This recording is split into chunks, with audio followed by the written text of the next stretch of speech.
All right. Hello, everybody. This is Bonafide Mike here with episode 7 of Just Two People Talking. And I will be speaking today to the legendary Ty Gavin. He's a true Renaissance man. He's done it all, played it all, seen it all, done a lot of good music, played with a lot of bands. So we want to talk to him and see how he started out with his musical journey up until now. So I guess what we'll do, well, first of all, thank you for doing this. I appreciate that you would sit down for a few minutes and talk to us. So thank you for that. So I guess let's start at the beginning. How did you, or where did you grow up at, and how did you start developing an interest in music? I grew up in Manhattan during the 60s, and that was my youthful and early teen years. And I was surrounded by Andy Warhol artwork and Peter Max and Fillmore East was a big thing, and Electric Circus was going on. I was too young to get into a club, but I was still aware that the music was happening. And I'd walk by the Fillmore East and see on the marquee who was playing, Jay Giles or Allman Brothers or whoever it was that was playing. So I did get to see a lot of concerts for free in Central Park because in summer they would have summer concert series. So you'd see, I saw the Beach Boys, I saw um, stuff I can't remember now, but a lot of good summer concerts for free that would just be thousands of people. It was great. Um, so growing up there, and then when I started high school, I was moved to San Antonio with my family, and met Arthur Hayes, and we would cruise around in the car listening to 8 tracks and the Who and Rod Stewart and Stones, and, whatever. I can't remember some of the other stuff that we listened to back then. JoJo Gunn, all kinds of stuff like that. So how we started doing music was because we were poor. We didn't have any money. We couldn't even, we couldn't hardly afford anything. So we decided to do our own thing, and we didn't. We were getting sick of all the commercial music too. So it was kind of our thing. But we were a group of people, and we started playing. We decided to put a band together. Me and Arthur and my friend Will Sharp and Arthur Hayes, and in the Lee neighborhood, Lee High School neighborhood, and um, from that, Arthur's big brother had a band called Sweet Savage, and they were a cover band, and so they rehearsed over at Arthur's house, and when they finished playing, we would mess around with their stuff, even though they told us not to. So, so we and then they come back in the next rehearsal and go, who changed all my settings and everything on my name? So, but that was how we got started in San Antonio. So I started writing songs. Me and Will were roommates over by off of San Pedro by Reed's Red Derby, where we worked, and we looked for we had. I started out on drums. Decided Arthur's going to play drums. I'm going to sing, and we still needed a bass player. So we were already writing songs and a guitar player. So when the Sex Pistols played in San Antonio, Will had met Skip Seven, and that's when he introduced us to Skip Seven, and that was the basically the end of the concert was the beginning of the next. The end of the Sex Pistols concert was like the beginning of the next. So we started. Me and Skip were both songwriter. Well, we weren't songwriters, but we were gonna write the songs, and so that's how we started. It's very primitive.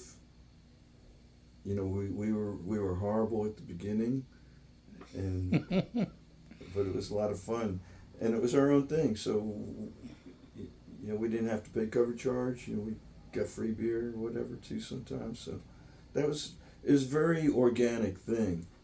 Back then, being in a band was a different experience.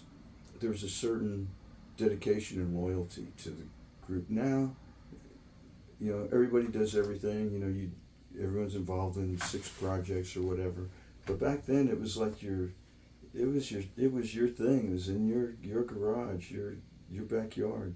I mean, one of the most amazing things of the high school days of music was cake parties, backyard cake parties, because the word would go out, and everyone would know, and everyone would show up and just pack out somebody's yard, and no parking for blocks.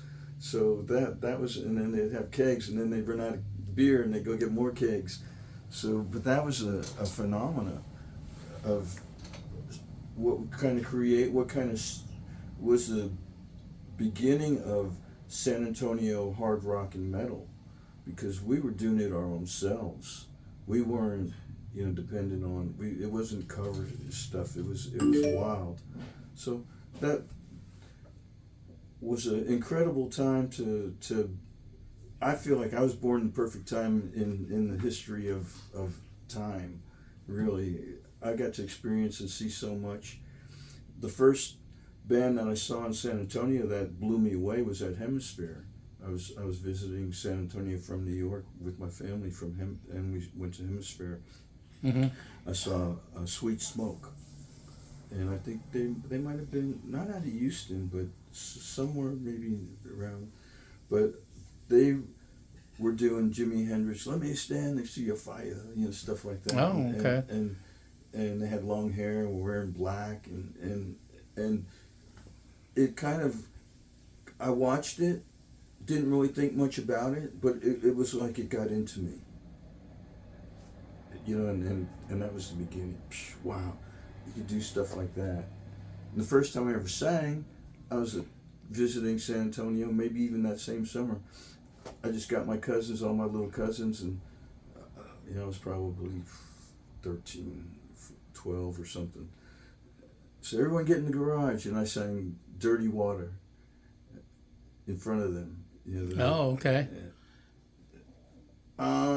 Boston, you're my bum bum bum bum bum bum bum bum. So I didn't even know the words, but I got my cousins in there and I sang it, and that was like the first time I ever, did something like that. I was just a kid playing a game. Could have been playing fireman or whatever, but that's what I was doing. That's what I chose right that moment. And so fast forward to all that history. When we got Skip 7, the 4 of us moved to Austin right away and got a bass player, Manny Rosario, up there. I think he worked at the university at the time. Now this was the next. And this was the next. This is. Yeah. Did you pick that name? The Yeah, next. Yeah. Is that we're going to be the next big thing, or? Well, we're going to be next whatever. We'll see what it is. So that was your first band, then the next, Yeah. and you said it was born out of the Sex Pistols show at the end. Yeah, I mean, we were already listening to the punk rock stuff, but that was the event. So I mean, and like I was saying, Will was an import manager, so we got everything from Europe, all the British stuff, all the bootlegs, everything from Europe, of early punk rock, The Damned, 999, all the really cool bands, the Stranglers. So, So there's a lot of really great stuff that was coming out from England, and we got to hear it before anybody, which was a lot of fun. So, and there was also great stuff too here happening. Tom Petty's first album was incredible. There's and people talk about punk rock, but really it was everything at once. It was glam, it was ska, it was straight edge, it was, redneck revolution. Everything was going on at that time. You're getting people from Australia playing and doing weird stuff, people with bagpipes and everything else. So Raoul's was the same way. Raoul's was the hub of the Austin punk rock scene, and you would see everything in there. You know, all kinds of crazy. Just I'm sure there's tons of stories. the verge of the freak off. Oh God. Yeah. Well, I guess yeah, you can put it. That's one way to put it. Yeah. So, That whole scene though, you said, was it subcategorized by different groups? Like, because you had Terminal Mind, you had the Skunks, and of course the Next. And did all these bands play shows together? yeah, yeah. Certain groups kind of grouped more. Like Standing Waves wasn't really a good band to play with the Next because they were real pop, collegey, almost a Like a Talking Heads type? Talking Heads copy almost. Okay. And so our crowd's not going to like that. Our crowd was much more radical. But sometimes you had people. I mean, we played with the Dicks, the Big Boys, the Ideals, and Sharon Tate's Baby. All the hardcore bands. We were on the band's list with them. So. Did you do shows with the Skunks? Somewhat. The Skunks was. That's a whole story in itself. The Skunks. They started out with the guitar player Faz Eddie, and I never really saw the Skunks except for when they were with Faz Eddie when they very first started. Saw them a couple of times with the twins playing guitars and stuff, and but we weren't really competition, but we weren't really there. Crowds were mixed. Some of their crowd was our crowd, some of our crowd was their crowd. People had no prejudice. The musicians had the prejudice. Of course. So people like it. You could like Nina Hagen and like the Stranglers too, or Joe Biafra or whatever. San Francisco. No, Dead Kennedys. Yeah. Dead Kennedys stuff. You could. There was it was a time of no limits, no bounds, and anybody could do anything they wanted, and they did. And some of it was life changing, great stuff. Some of it was just fun. What about all the different venues other than Raoul's? I know was Liberty Lunch there and Clubfoot and all the other places that you could play around the Austin area. There's Cardi's. Yeah, I never played there. I mean, the Next was underground. I mean, we were self-contained almost in all ways, in our crowd, in our partying, in our music. We just kind of kept to ourselves a lot. I mean, we were friends with everybody, and they would come to our parties, but we pretty much kept to ourselves. I think for a lot. Was there ever a full-length Next album? I know there were some singles. No, there was not. I mean, there's tapes that have never been released, stuff that's never been released, but no, we never did an album.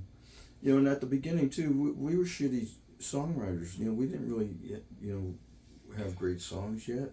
We had a few that were kind of cool, but but I think the thing that people liked about us was the energy. We were. Had our own thing going, kind of influenced by the Stones and the Dolls and Rod Stewart, kind of in some way, So, well, who wrote the songs "Real Love" and "Teen Challenge"? Me. Those were your songs. Yeah. Again, and I'm sure those were performed. I wrote the lyrics and to Teen Challenge, but Skip wrote the music for it. Mm-hmm. And then "Real Love" is mine. So. Yeah. And I guess a lot of people know that song. If they hear it, they're like, "Oh yeah, I know that one." Yeah. But that whole scene, though, it seems like that was a golden era. There's a lot of stuff that was never recorded that was a lot better material.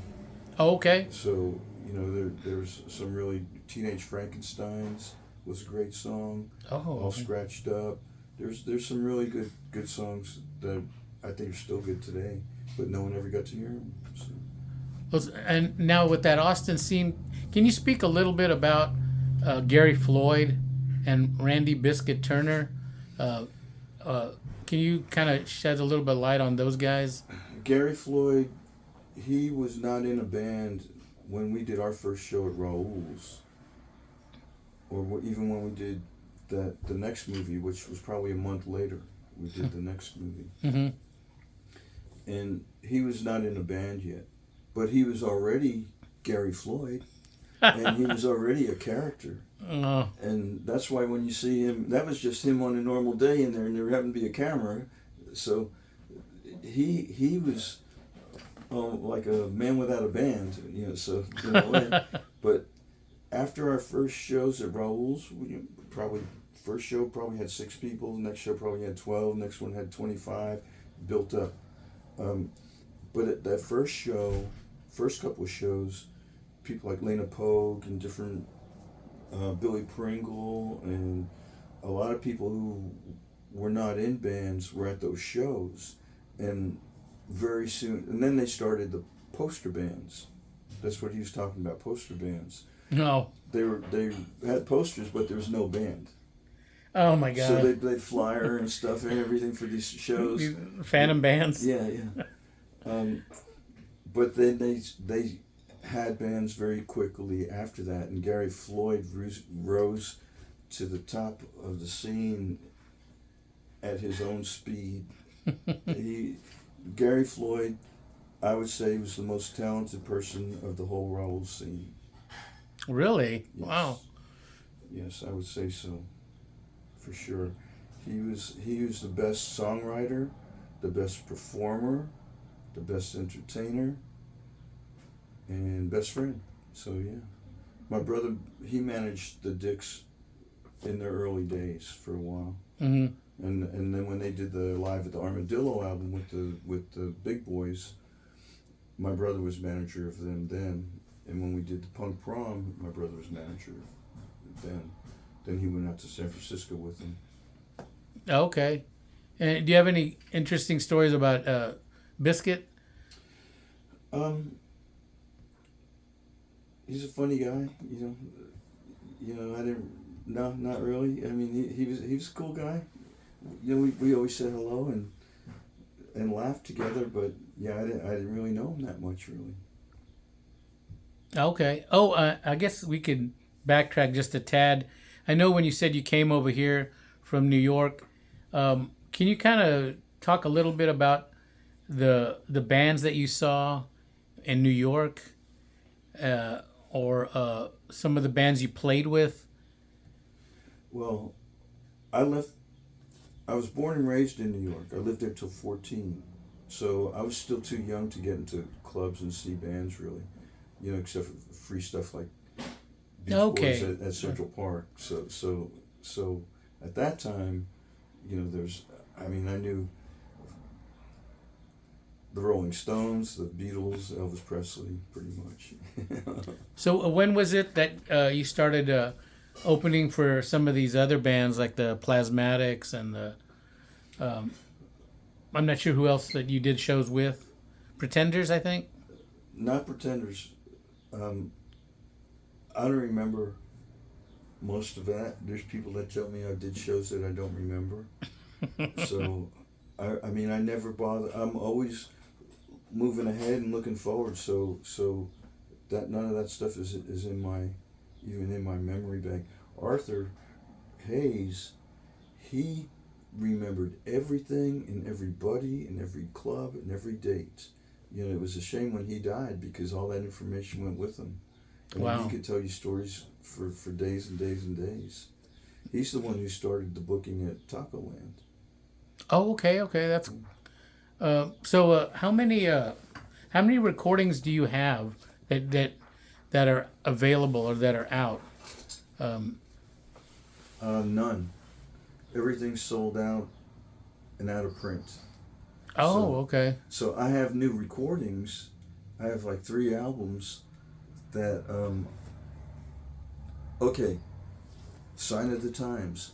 Is it worth it to spend the money to press those albums when the situation is what it is for live music? It's incredibly hard to get a crowd I've been lucky. I've been getting a pretty good crowd. But for most people, so who's going to buy the T-shirts? Who's going to buy the CDs? Who's going to buy that stuff? Is it worth the effort to do that, or should I just put all my time and effort into writing great songs, and getting that recorded? Whether it gets out or not. So no, I mean, S.A. Creeper was the last release that I did, and there's it was all gone. That was a collector's print, Mm-hmm. so there's only 100 of them made. So might do a reissue of S.A. Creeper. I remastered some of the songs, so it's really good. So what is your current band right now? The Blacklist VIPs. That's me and Xavier working together. Xavier Aguirre, Mm-hmm. who used to play with the Infidels, and another Texas songwriter. So he's a songwriter, I'm a songwriter. And Blacklist VIPs, we do. It's funny because the last show we did Saturday, a lady was yelling Led Zeppelin, Aerosmith, and I said, well, we're not a cover band, we're an original band. We do some covers, Mm-hmm. but we're really an original band. And she very politely said, "Oh, cool, oh yeah, great." So there was no rudeness going on, Yeah, that's no snobbery stuff, well. Yeah, you're always going to get that one yelling whatever, Yeah. free bird or whatever. All right.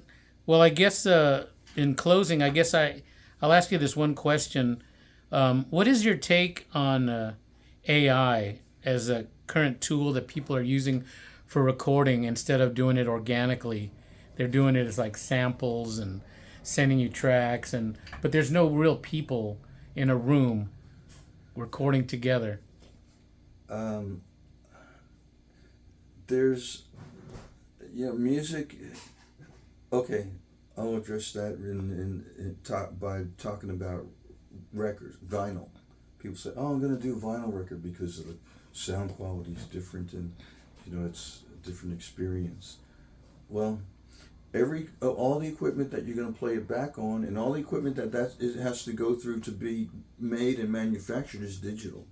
So you're getting a digital vinyl album, basically.